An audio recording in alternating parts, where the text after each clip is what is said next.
지금 오늘 들려온 소식에 트럼프 행정부가 주한미군 수천 명을 한국에서 철수하는 방안을 검토하고 있다는 보도가 나왔습니다. 미 관세 문제도 그렇고요.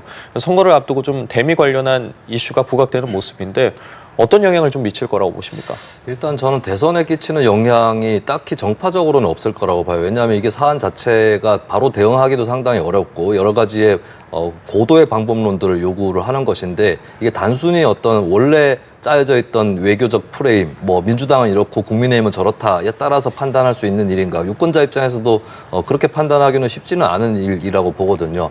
그런 의미에서 선거의 어떤 표심, 어느 후보를 지지할 거냐 이쪽에 크게 영향을 끼치지는 않을 거다라고 봅니다. 하지만 이제 중요한 거는 저는 이제 대선 후보들이 또 득점할 수 있는 상황이기도 하다. 여기서 어떤 대책을 내놓느냐 여기에 따라서는 이제 플러스, 그러니까 제가 말씀드린 거는 이제 영향이 별로 없을 거다라고 한 부분은 뭐 특별하게 어떤 대선 후보들이 뾰족하게 얘기를 안 하는 그런 상황을 가정한 것이었고, 근데 여기서 뭔가 내놓는다면 그것은 이제 득점 요인이 될 수도 있을 것 같은데, 근데 조금 국민의힘이나 민주당이나 예전하고는 달라진 모습을 좀 보여야 될 것 같아요. 사실 이번에 미국의 이런 얘기, 물론 이제 우리나라 국방부에서는 미국하고 그런 얘기를 한 바가 없다, 사실 무근인 것 같다는 입장을 밝히긴 했는데, 역대 지금 바이든 정부를 포함해서 미국의 흐름들을 보면은 이거는 어느 정도는 예견됐던 흐름이거든요. 그리고 미국이 사실은 돌려서 말을 하고 있는 건데, 중국이 대만을 어떻게 침공을 한다든지 할 때에 주한미군 데려다 써도 되느냐 이 질문을 하고 있는 것이고, 안 된다고 하는 것 같으니까 그러면 차라리 주한미군을 다른 데로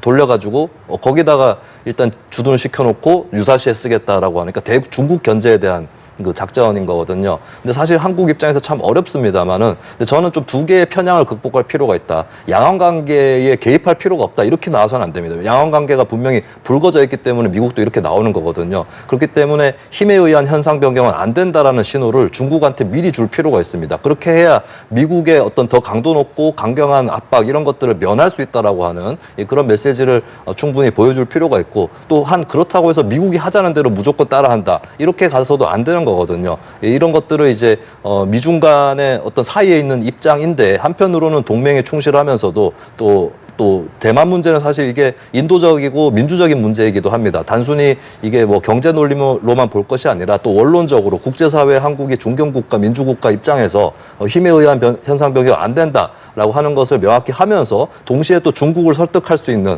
이런 이제 좀 뭐랄까요, 응축되어 있고 또 중첩적인 외교, 다층적인 외교, 또 미국, 중국에 얽매이는 것이 아니라 유럽이라든지 다른 국가들하고의 어떤 연합전선이랄까 이런 것들까지 고려하는 이런 이제 다층적인 외교 전략을 누가 내놓을 것이냐, 이것이 관건이라고 봅니다. 그러니까 선거 국면에 어쨌든 큰 영향은 없겠지만 이어질 후보들의 발언은 좀 주목해 볼 만하다라고 말씀해 주셨거든요. 영향이 있죠. 예. 제가 볼 땐 있습니다. 왜냐하면 이제 3차 토론이 외교 관계잖아요.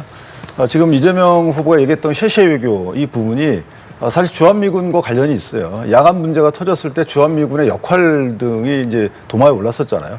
그런데 브론슨 주한미군 사령관의 경우에는 이게 그 주한미군의 역할 범위를 인도태평양으로 넓히겠다는 거예요. 앞으로 안보 기조가.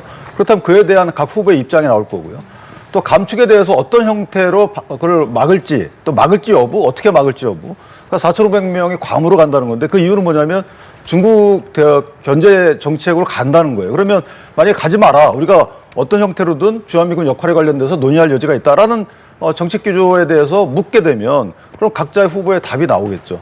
또 하나는 북한의 전력 증강입니다. 이게 비대칭 전력인 핵만 지금 하고 있는 것이 아니고, 대륙간 탄도미사일만 하고 있는 것이 아니고 각기 육해공에 관련돼서 각 전력을 급속도로 강화시키고 있어요.